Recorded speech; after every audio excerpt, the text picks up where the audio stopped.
Hi everyone, this is Bree Luna, and today I'm going to go through the presentation that we did for the CCIRA conference called Literacy Block, Systems and Structures.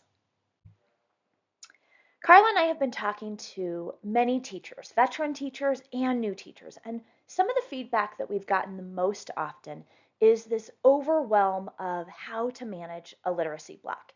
In fact, one veteran teacher told us that of all the entire day, that her 90-minute literacy block is the most stressful, and she cannot wait for math to come because it just feels more manageable and systematic.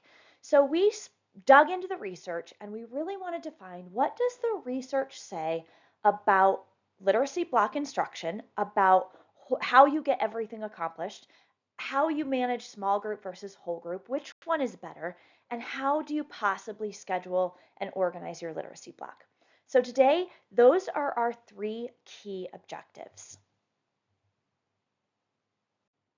So our main objective for this presentation is that we wanted to make sure that we were really giving you research-based information.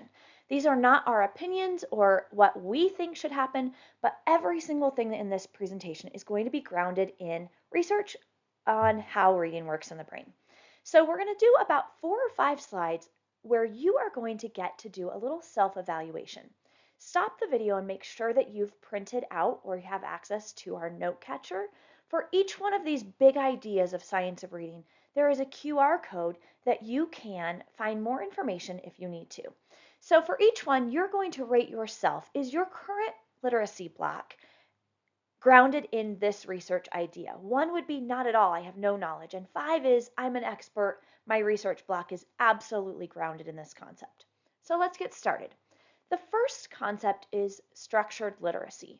And the 30-second explanation of structured literacy is what to teach and how to teach it. So the first circle is all of the things, the components of foundational reading that you need to make sure is in your literacy block. Phonology is the sound of our language. Then we have phonics, the sound symbol relationship. We have syllables, morphology, syntax, and semantics. So syntax is the grammar, how words are put together in meaningful ways, and semantics is the meaning making that we need to make sure that we're always doing. The second circle is how to teach those concepts. We need to make sure that we're systematic and cumulative, that we're giving direct, explicit instruction, and that we're using diagnostics to know exactly what our kids know and what they don't know. All of that together, the what to teach and how to teach it, is structured literacy.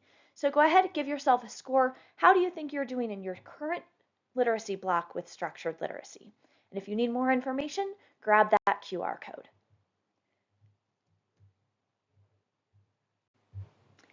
The next big idea is the 5 components of reading. And this came from the National Reading Panel's 2000 study where they researched and really analyzed all the research about literacy and said we need to be teaching all 5 components. And there's a plus because we also want to do oral language. But we need to make sure that we are teaching phonological awareness and phonics, fluency and vocabulary, and comprehension. And although this looks like pillars or tiers or a pyramid depending on the graphic organizer, we don't necessarily want to teach one skill before the next. So they don't need to master phonological awareness before you add letters and make it phonics. And we don't want to make sure that we have phonological awareness and phonics before we ever make it fluent, right? And we want to be teaching all of these at the same time. And so comprehension is really the end result of everything working. And there are some really systematic ways that we can make sure that we have all 5 components plus oral language really in an orchestrated, beautiful, integrated way. We're going to talk about that next.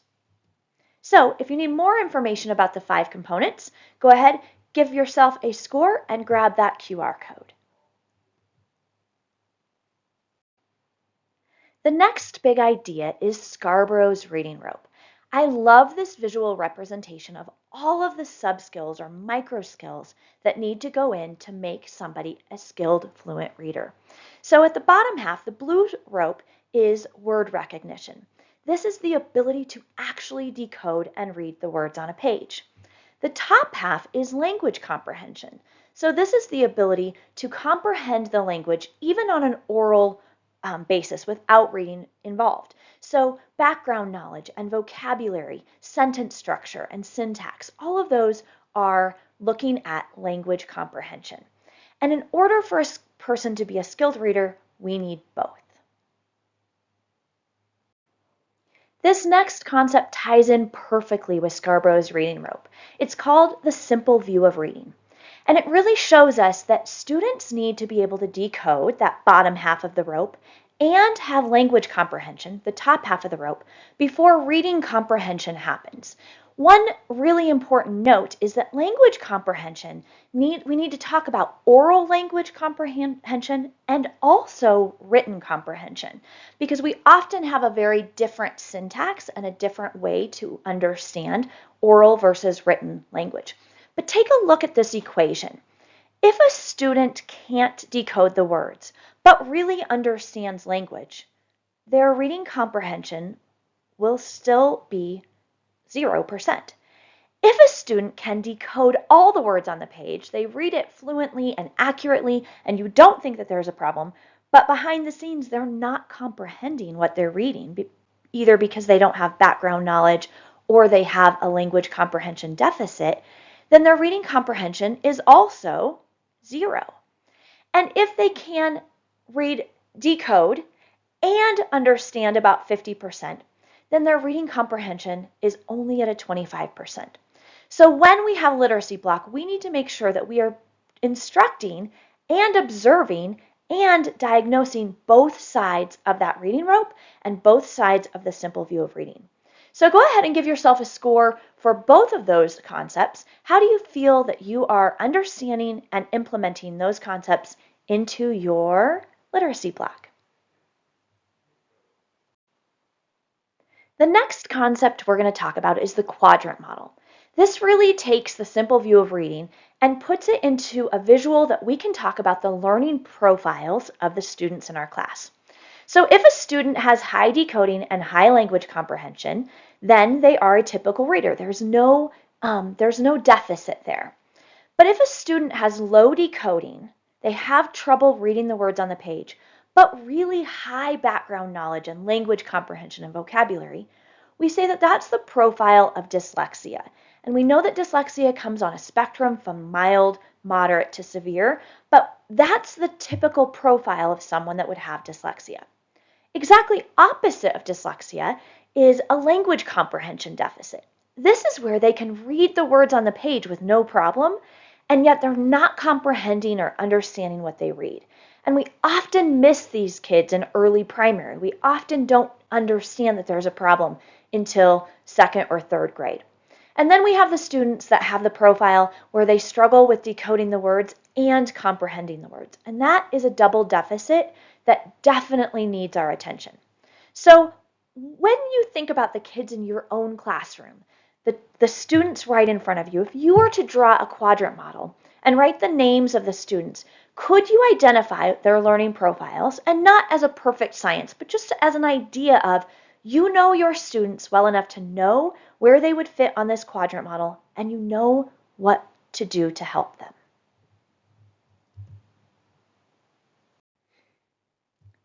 There has been a lot of attention about knowledge building in the last year or two of reading research. And a lot of studies have come out saying that the knowledge building piece, that our students know real things, is equally important to our ability to teach them the foundational skills of reading. There's an amazing book called The Knowledge Gap, and a recent study about schools in Colorado that have knowledge building curriculum and how absolutely important it is to the success of their students. So in the knowledge gap, it says, knowing stuff makes you a better reader, and knowledge is sticky. The more you know, the more background knowledge you have, the more easily you acquire new knowledge. So when we're thinking about our reading literacy blocks or our reading curriculum, we want to make sure that we're giving our students a chance to learn real knowledge in a very cumulative and systematic way. So teachers, no sweat at all. Your job just entails these things. You need to know how reading works in the brain. You need to understand Scarborough's reading rope and all the sub-skills that go into an accurate fluent reader. You need to understand how to teach and identify the foundational skills of reading and decoding. You need to make sure that you are doing systematic cumulative instruction in both foundational skills and language comprehension. You need to understand English language and all of the nuances and patterns of the English language yourself. You need to be able to put your students in the quadrant model and really know and understand learning profiles. And when something is broken or somebody is struggling, you need to know how to identify and remediate. No problem at all.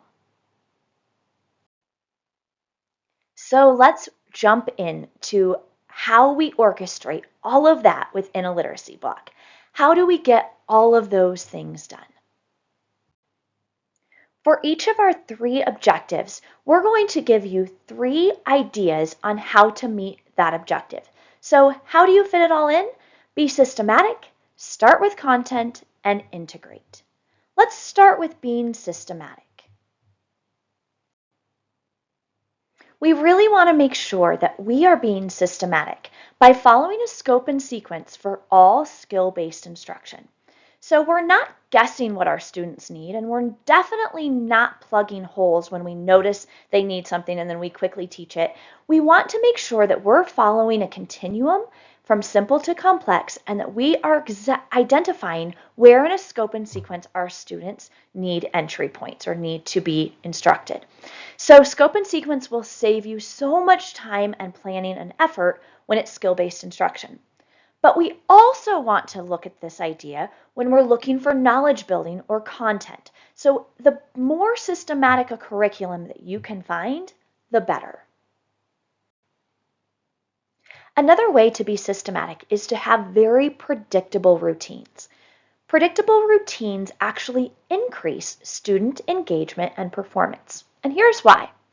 We have something called cognitive load, and that is the mental effort a student is required to do to complete a task.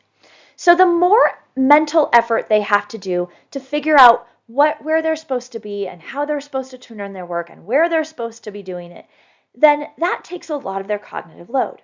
However, if their routine is predictable, they know all of those things automatically, then their cognitive load can be focused on the new content and learning new patterns and new knowledge. So here are just some quick predictable routines for elementary or primary kids. They should know when to get to the carpet, where to sit, what's expected of them when they're there. They should know when to get to small group and what materials to bring.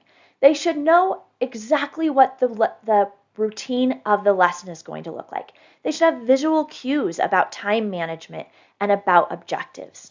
And the same is true for intermediate students. They know exactly what materials to bring. They know exactly the routine of vocabulary instruction. They have predictable games and they know exactly what the expectation is of them when they're working in small or whole or one-on-one partner groups.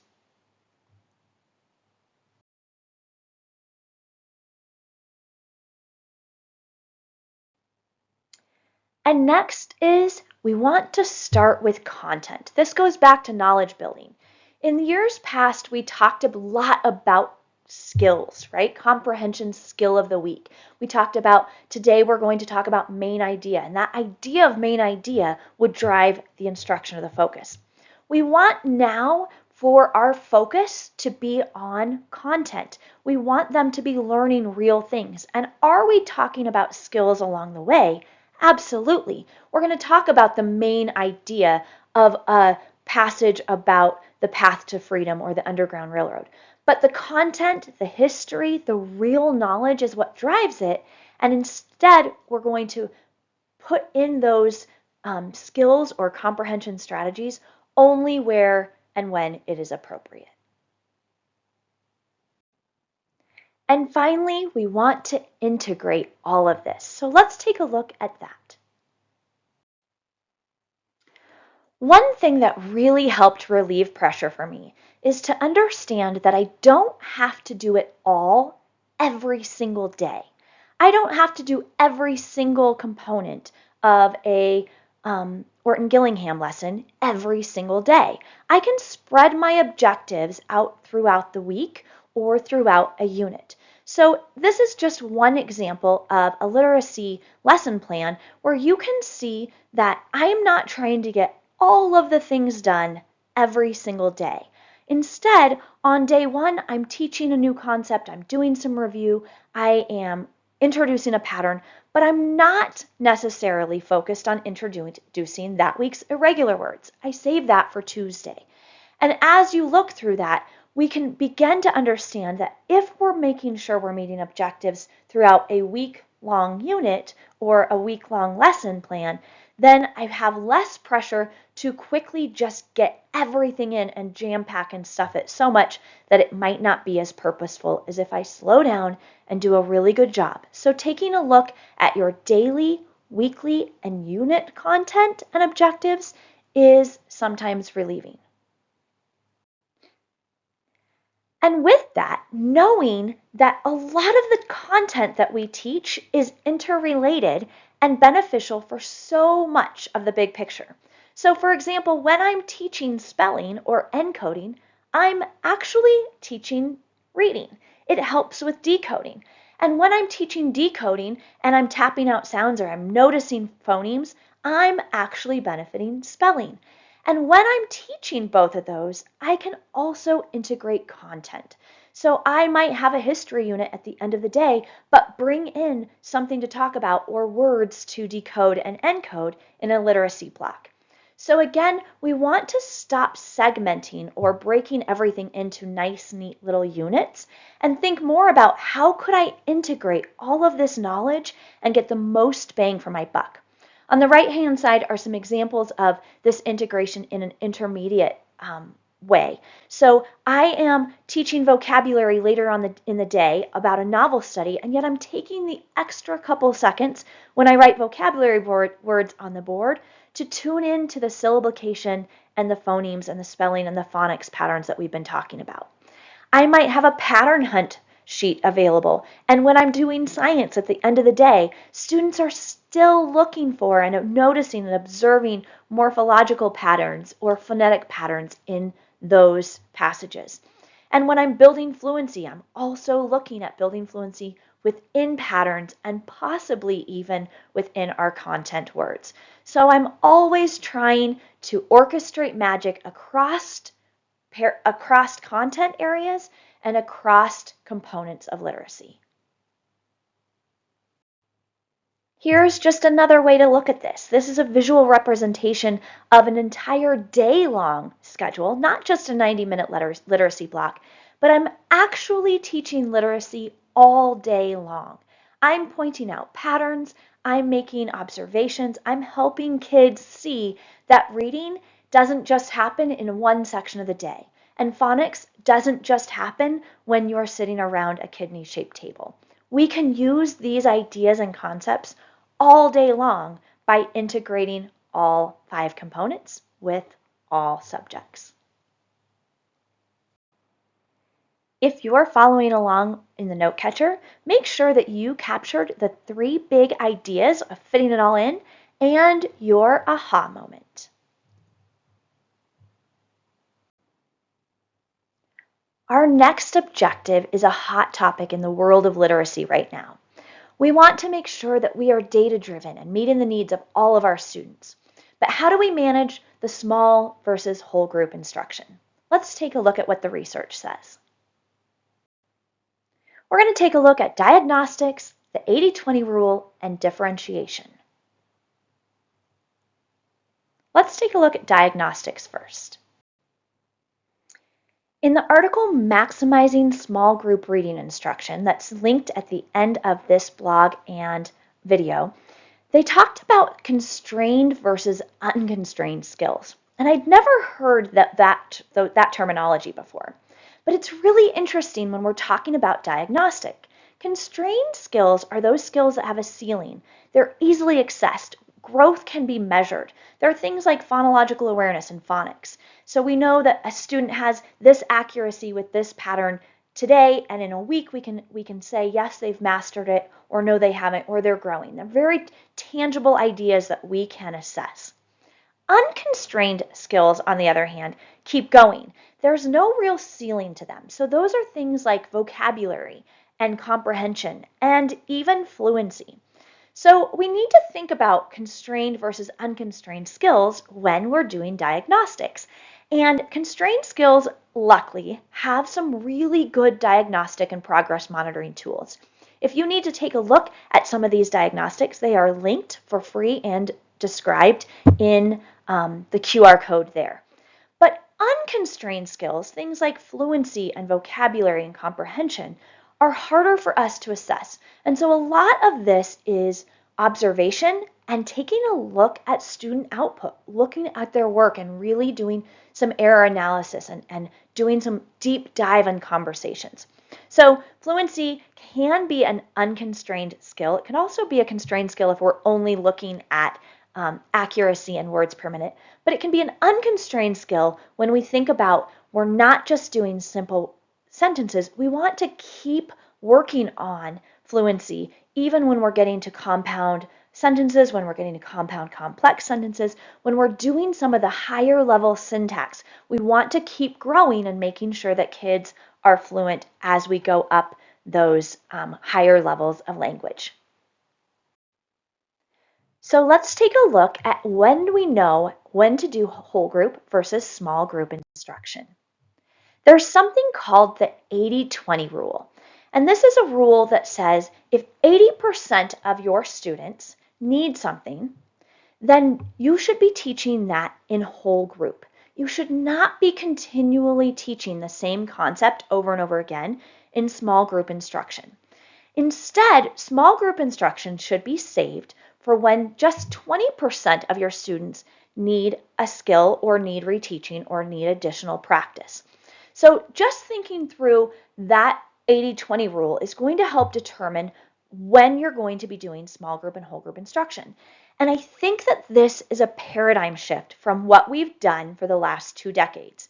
Because the message to me in teacher ed school was that small group instruction was far superior and that students learned better when they were in a small group. And while that is true according to research, what also needs to be taken into account is what happens to all of the students that are not currently in my small group.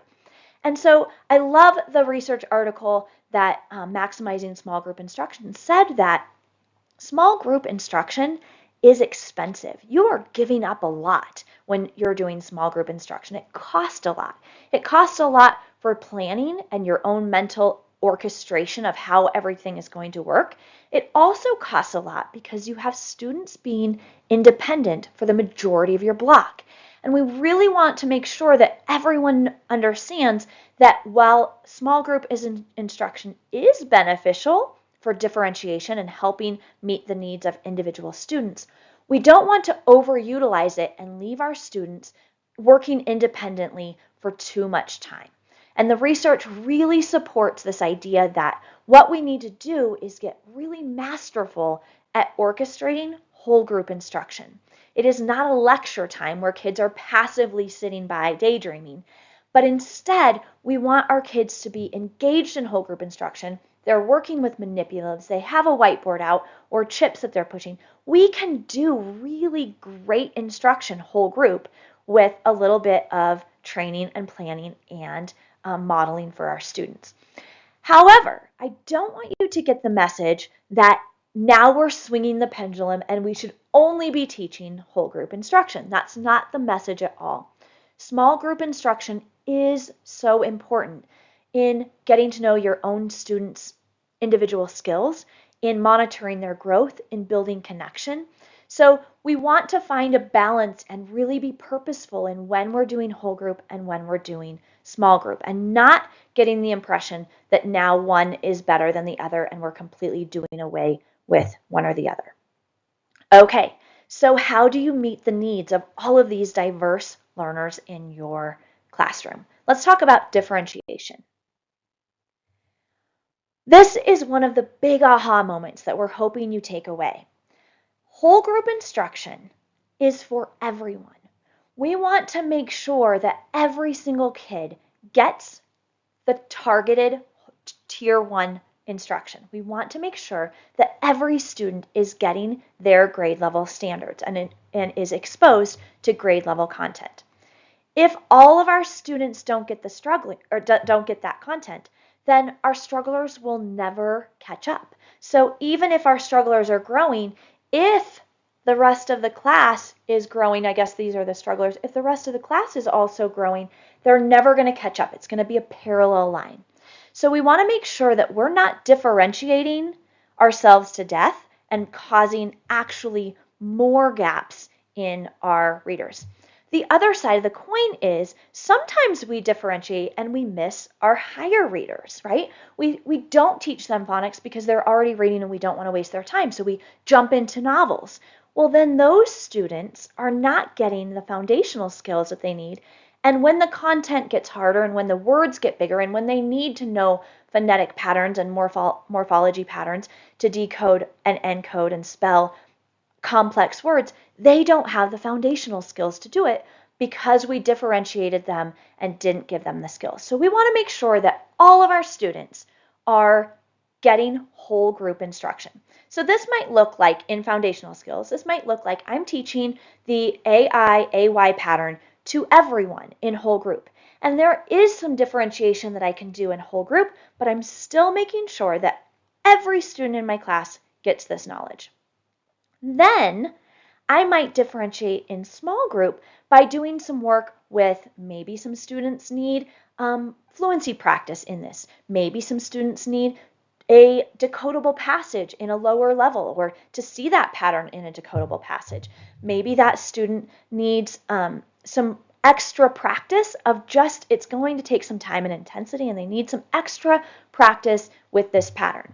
And then I may also have a student that needs small group instruction because they're still working on previously taught patterns. Maybe that student is still working on Magic E or on digraphs or on just sound symbol correspondence. Maybe they need a decodable that is a much more primary level, right? So I'm still giving everyone the content, but then I'm meeting the needs of my learners in small group as well. And those groups need to be flexible. You're not going to be in one group with the same kids for the whole year. They need to be flexible, and they also need to be skill-based. And the research really shows that when we're working on one skill in small group, it's much more effective than when we're working on a ton of skills in small group, which is going to make it easier for making our small group instruction less time, which we'll talk about in just a moment.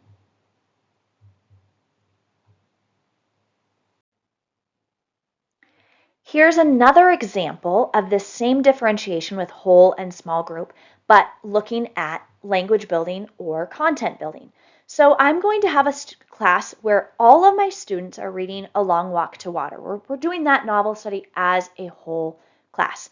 And all of our students, according to what I'm teaching in content and standards, we're going to be talking about how what people say and do consistently really builds their character, right? So we're talking about character analysis and how we can determine someone's character based on what they say and do consistently.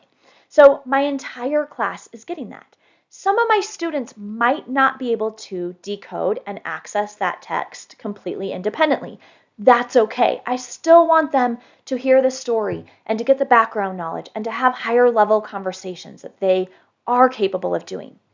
Then I'm going to differentiate that by pulling small groups where maybe some of my small group is building the language and scaffolding. Maybe some of my students don't really have the language and vocabulary to even talk about character traits. So I'm going to do some small group lessons where I'm showing them what character traits are, what compassion is, or what courage is. And I'm doing something that not all of my students need. Most of them already know what compassion and courage is, but I'm building some language for those that might need it. And then I might even have a group where they are really struggling with language comprehension at a really early level. They're struggling with even being able to visualize what they're reading and what we're talking about. And so I'm going to pull that group aside and I'm going to give them some visualization structure words. We're going to talk about how we pull out and visualize what we're talking about, what we're reading about, right? And so you can see that within this, I'm doing a lot of scaffolding at all 3 levels, but I'm making sure that I'm still giving a really solid foundation for everyone in my classroom. Okay, take your note catcher out, capture those 3 big ideas and your aha moment. Okay, let's look at our final objective.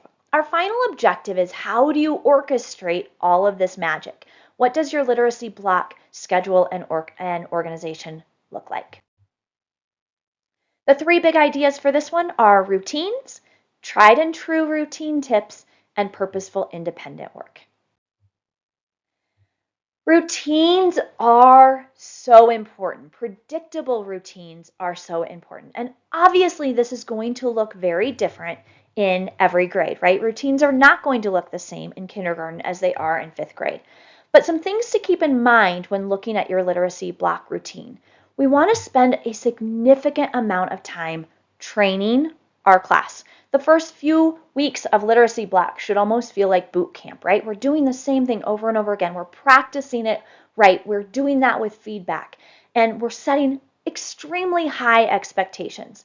Kids thrive on predictable. So the more you can get where your routines are predictable, then the better. And we can keep motivation high by having engaging goals and celebrating success.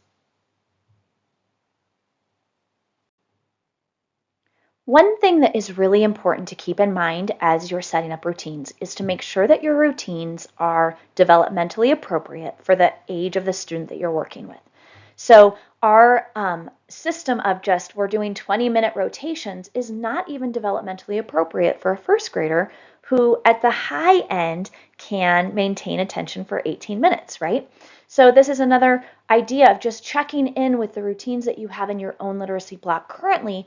If you're struggling with a lot of behavior management or a lot of off-task behavior or work incompletion, take a look at this, and it may be that your students are just not developmentally equipped with what your expectations are. So this is a really important thing to keep in mind when we're building our literacy block. I hesitated putting this part of the presentation in. It was requested, but I hesitated because I don't want teachers to feel like you need to copy exactly what I have here because this is best practice.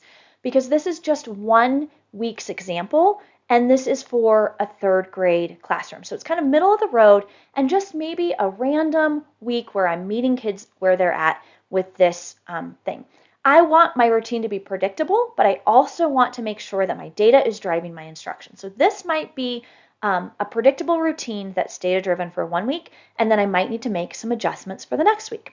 So the first thing I do is make sure the kids know what the big picture is, and make sure that they know what their objectives and targets are for the week. So for this particular week, we're going to talk about the AIAY pattern. We're going to talk about the morpheme pre. We're talking about plot structure, and we're continuing to read our novel, which is Because of Winn-Dixie. So I might have a Monday morning where I say, okay, for whole group instruction today, here are the things I want you to pay attention to. Here are the things I want you to do. In small group, here are your objectives. And for student task independent work, here's what you are going to be asked to complete. Okay?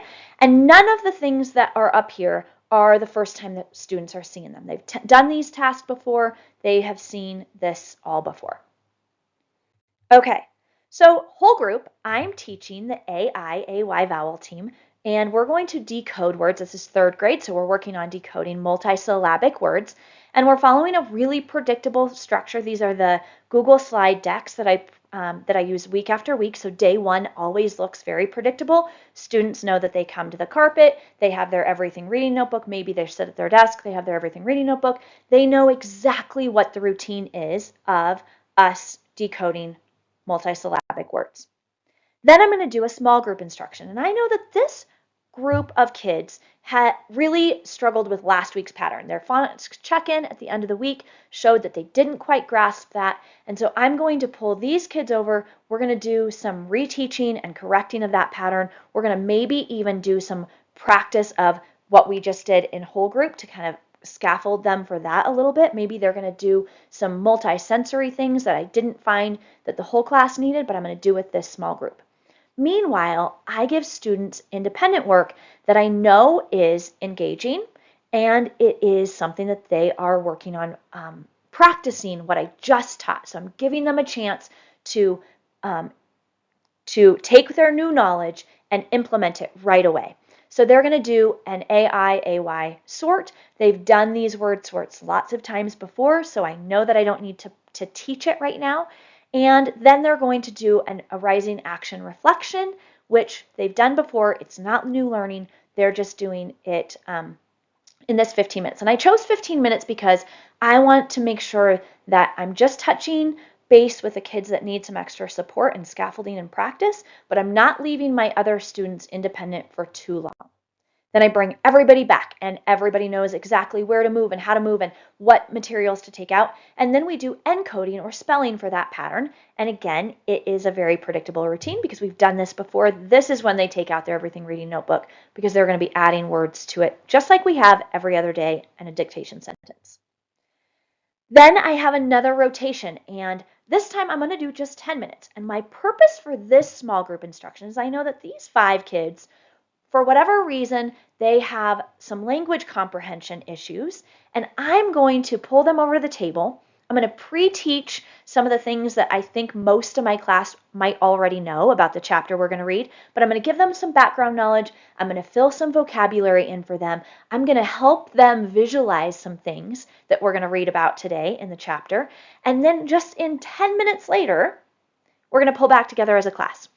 Meanwhile, students independent are highlighting a pattern that they see in a passage or in a text that they read, and they are going to reread the last chapter, the chapter that we did last week since it's been a weekend. They're going to reread, and not only are they going to reread for comprehension, but they're also going to go on a pattern hunt. So you can see how this is a quick, purposeful time where I am meeting the needs of my diverse learners, but I'm not letting everybody be independent for so long that chaos ensues in whole group.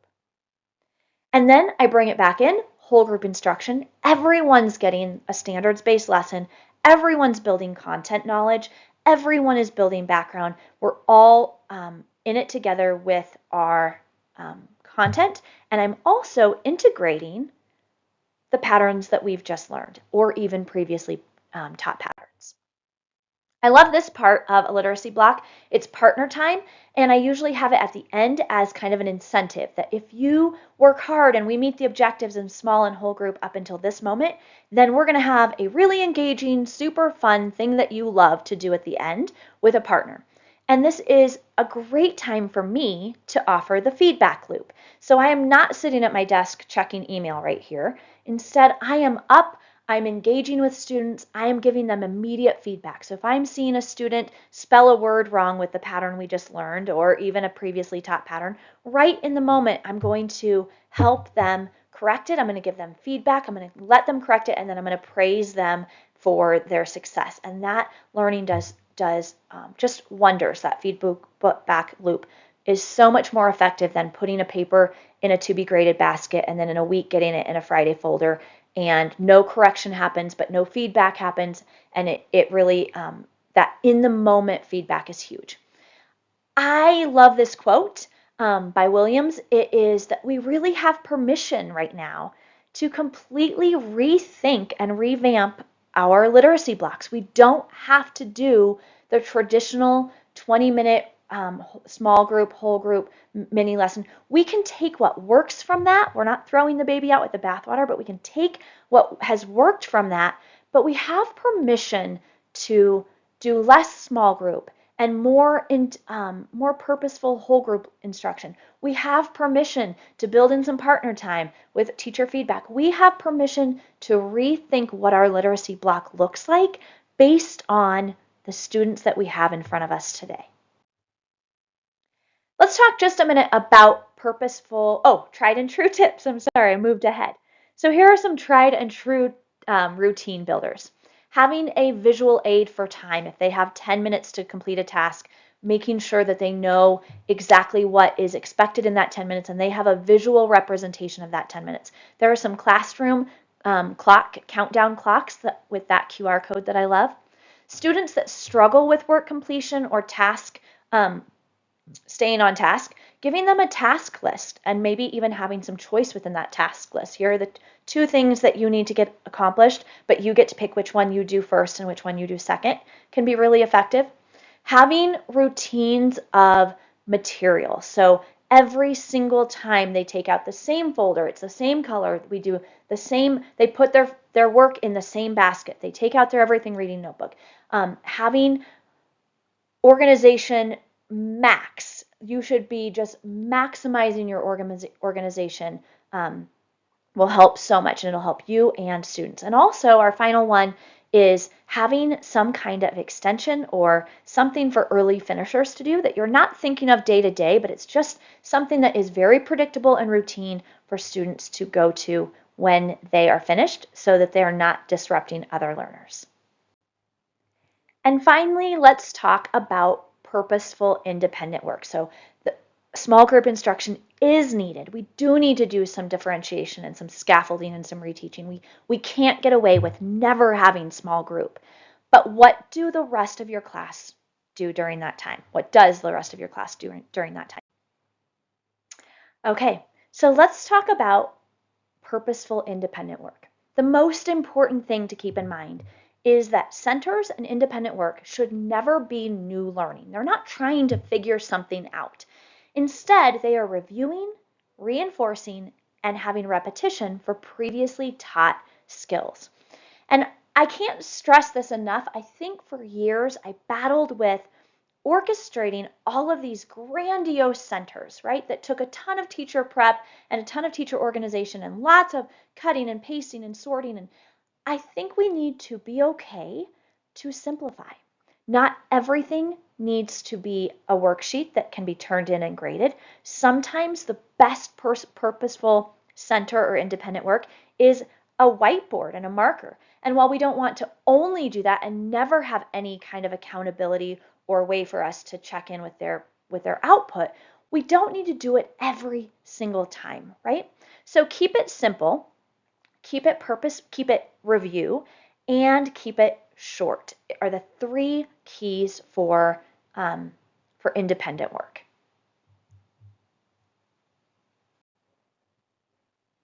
If you're looking for some center or independent work activities, we have a list of primary and intermediate ideas that can be found in the Reading Rev free resource library.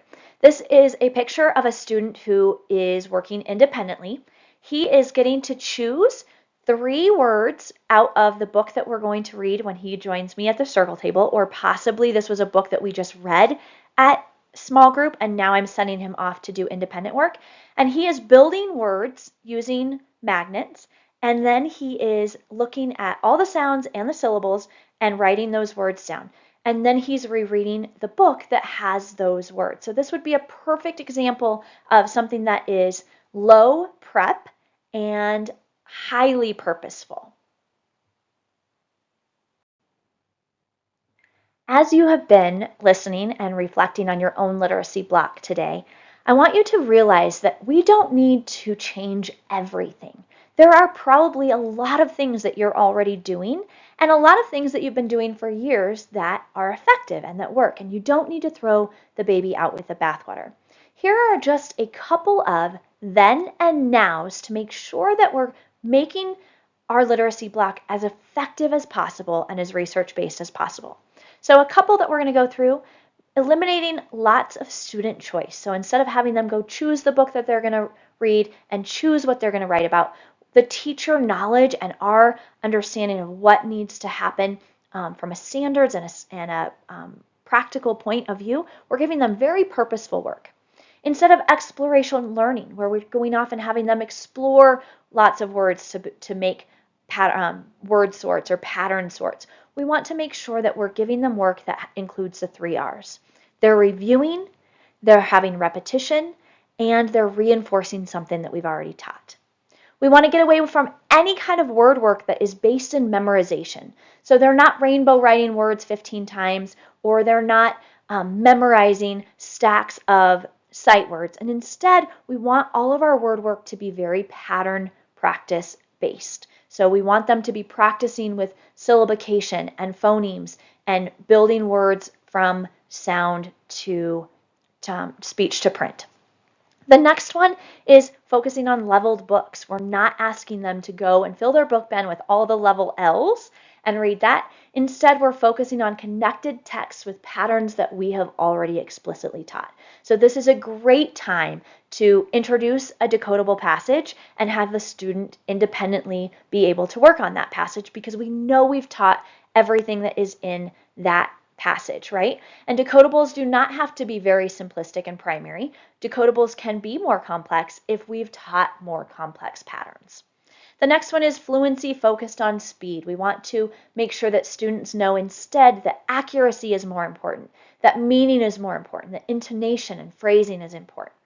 And finally, we don't want to work on comprehension skill of the week. We're not having them do worksheet based on prediction, right? Instead, we want it to be content and knowledge driven. And yes, we may have them work on predicting something related to content, but the content is driving the instruction.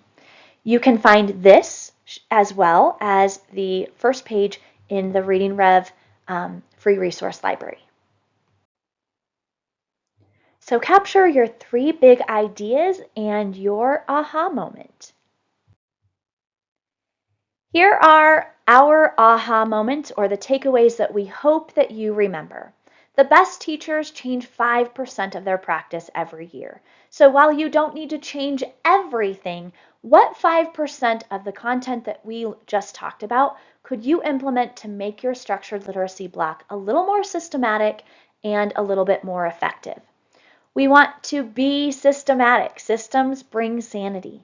Both whole group and small group instruction is valid and vital. Diagnostics drive decisions, and we want routines without reminders.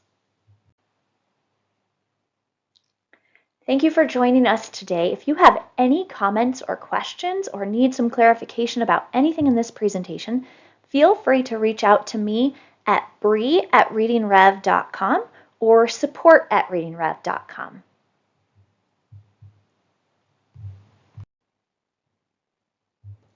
We would love for you to join Reading Rev this summer for our 2 life-changing conferences. The first one is called The 5 Components of Reading with Orton Gillingham, and it really is all about implementing structured literacy and science-based practices in all 5 components for K through 8th. It'll give you an overview about why each component is important, how to implement it with real kids, how to identify and remediate your struggling learners. This is a great place for you to start your journey. We also have one that is designed just for intermediate teachers. So we're going to talk about how does this whole science of reading thing apply to big kids. So if you are a 3rd through 8th grade teacher, we would love to see you there. Scan the QR code for more information and make sure that you register early as these classes do fill. Thank you so much to all of the researchers that contributed to this presentation. You can find this work cited at the end of the blog. Remember, one knowledgeable, compassionate teacher can change everything. Thanks for being part of our mission to revolutionize reading instruction.